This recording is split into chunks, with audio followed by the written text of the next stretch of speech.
Okay, so before we put the epoxy paste on the crack, we're going to wire brush off the efflorescence that's on the crack.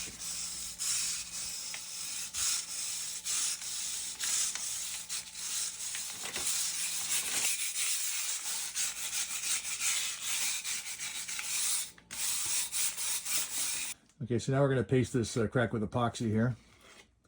Basically, we're going to cover the crack because the material that we're going to finally inject in there is going to expand considerably once it enters the crack. And we want to limit the amount of the resin that expands and ends up on the basement floor. And it's also going to encourage the material to travel towards the outside where we want it, because ultimately we want it to go through the wall to the outside so that water will no longer penetrate this crack, and she'll be good to go. So now that this crack's been pasted, that's going to take about 20 to 25 minutes to cure, but that's not a problem because in the meantime, we're going to drill the channels through that crack and install the packers, and then we have to prep our pumps before we do any of that. So there's lots of time for this paste to cure. It's going to be nice and rigid, not too hard though, and that's going to lock that resin in there. It's going to expand outwards, and we're going to be good. So this is step one. Now we're going to head to the packer installation. Okay, so now we're going to drill the channels through this crack and insert the injection packers so that we can pressurize our material within the crack.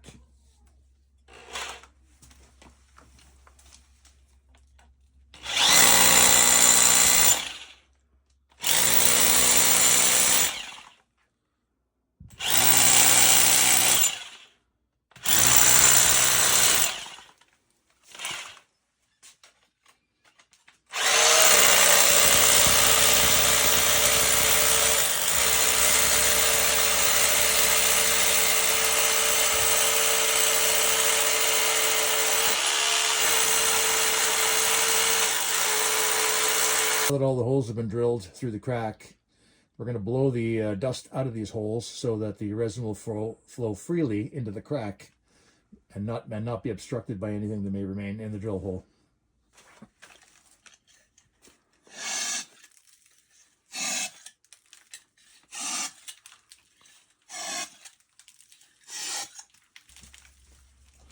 So now we're putting the packers in there, and these packers are going to be hammered into the wall.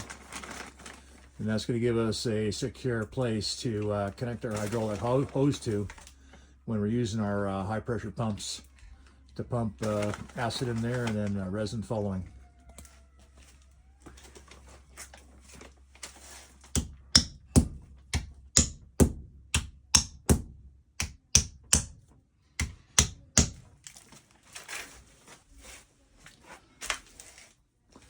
Now we're going to screw a Zerk fitting in there. And we're going to be able to connect our hydraulic hose to that.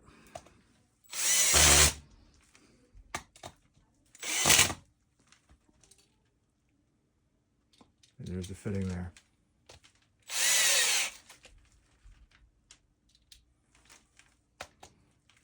Okay, so now we're going to rinse the crack out with acid. And that way it's going to clear any debris out of there, break down any minerals, and this is going to allow the resin to flow freely within the crack. The technician's job is just to get that material in the crack. If he does that successfully, crack is fixed. No problem at all. Go.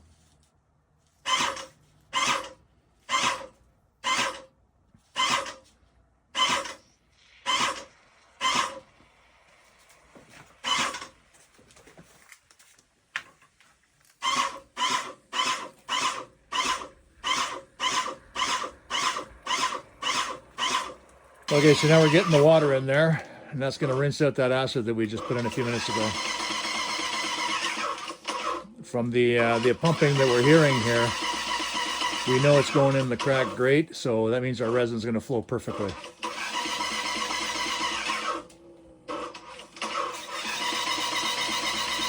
Now the crack's been flushed with acid, rinsed with water, and now we're going to pump that polyurethane in there, starting from the bottom.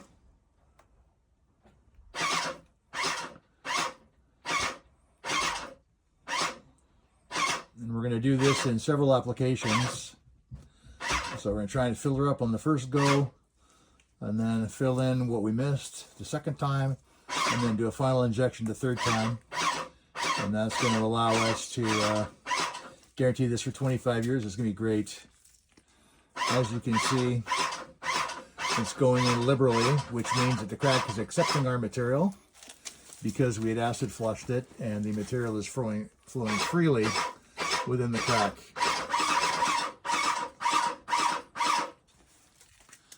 The more material we put in there, the merrier. We want to fill to the gills.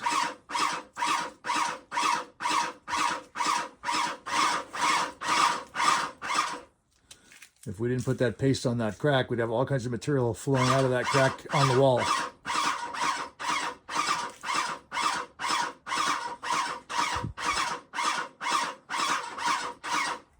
This way we're forcing it to go outwards and upwards.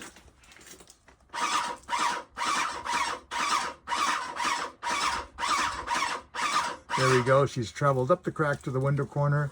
That's good for now. We're going to let that cure. We're going to come back for a second run in a little bit.